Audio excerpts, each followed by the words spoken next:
back to Modern Marketing with Lori Urban.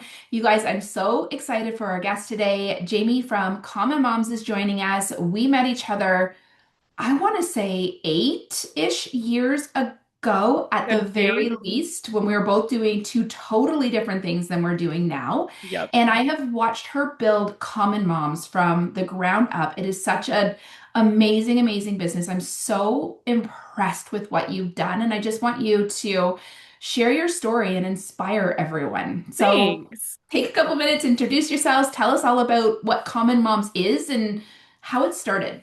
Amazing. Well, thanks so much for having me. I'm so excited to be here and to share this with you and just have a conversation about business and women growing their businesses. So for Common Moms, in 2013, I had my first son and unfortunately suffered from terrible postpartum depression, postpartum anxiety.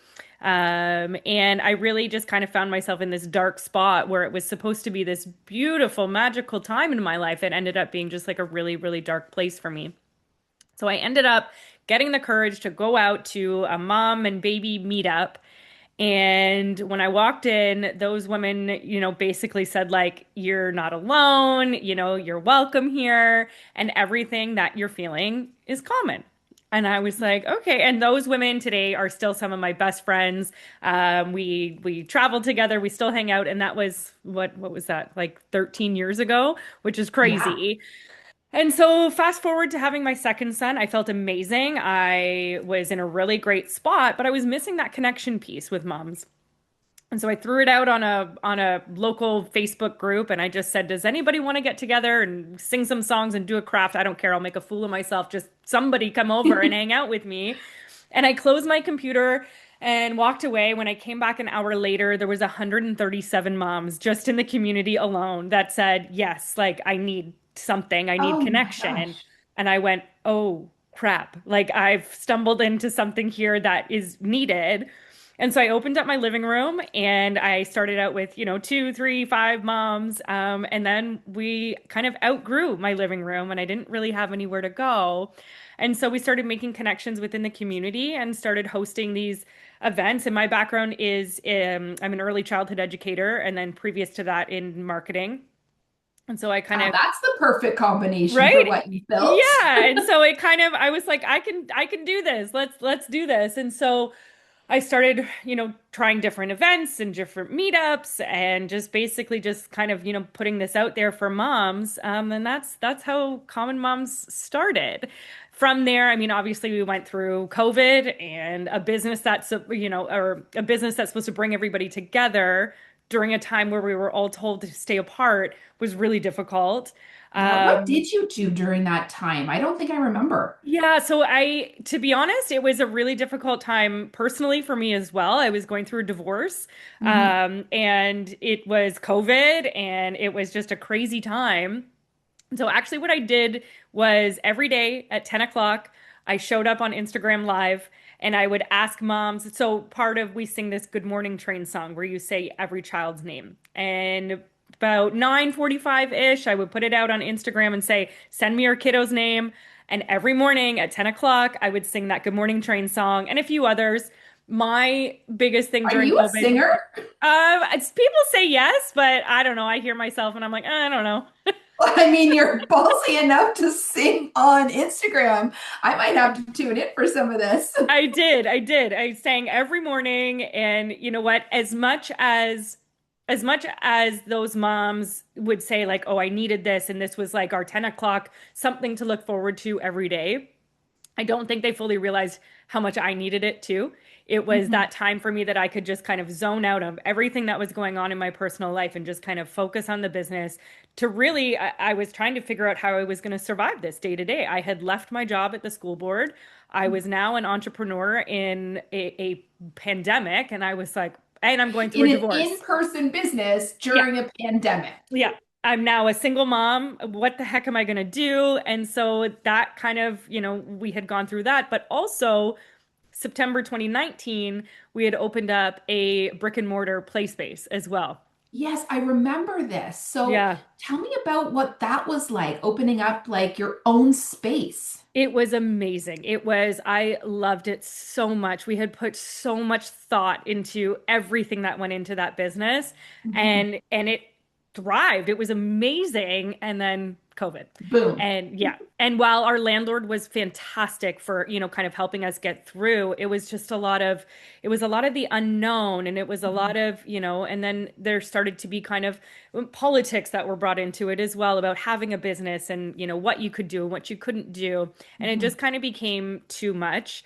And so we ended up closing those doors, unfortunately. But at that time, I look at it now, it was a blessing in disguise that I was able to take a step back and I went back to real kind of, grassroots. How did Common Moms start? And when I was feeling kind of that overwhelm and lost in what is this business about now, I went right back to grassroots. I kind of stopped doing everything for a couple months and went right back to, okay, where did this start? How did we grow this? Where when I felt I was getting lost with all these ideas and where to take this business, I shut it all out and went right back down to basics. That is such a good tip, even just to pull out from that conversation, because Yeah. I think a lot of the time people can build their businesses on momentum, Yep. right? They can just be in the moment, living the moment, running when everything is meant to run.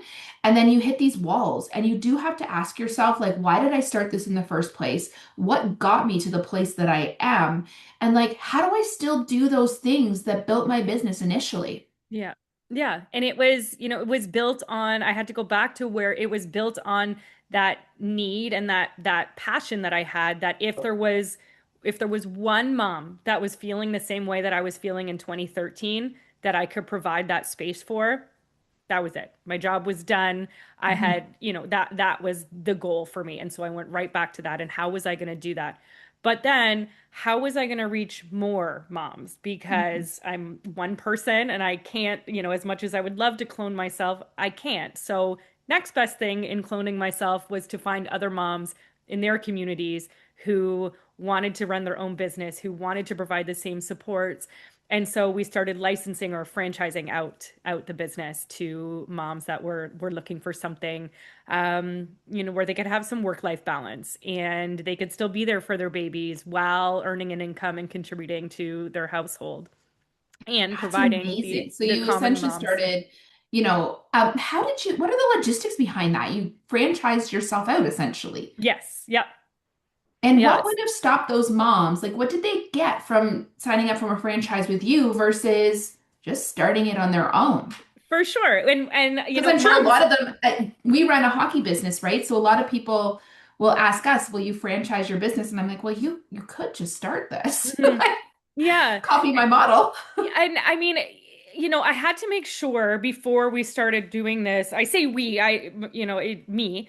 Um, Before I started doing this, I had to make sure that the business was running the way that I wanted it to.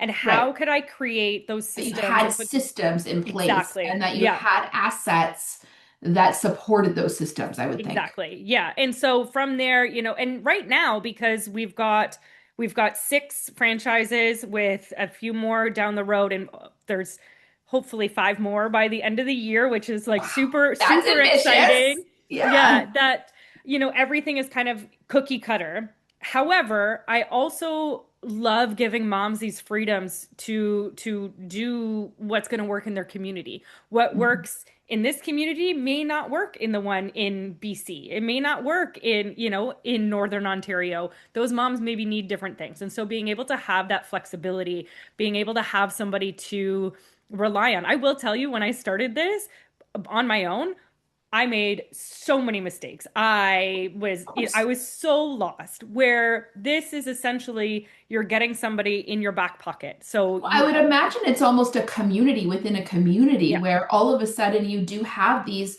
women entrepreneurs that are building something on their own, but they're not on their own. yeah, That's yeah, beautiful. yeah. Like you took your love of building community and your love of entrepreneurship and you built something bigger than what you started with.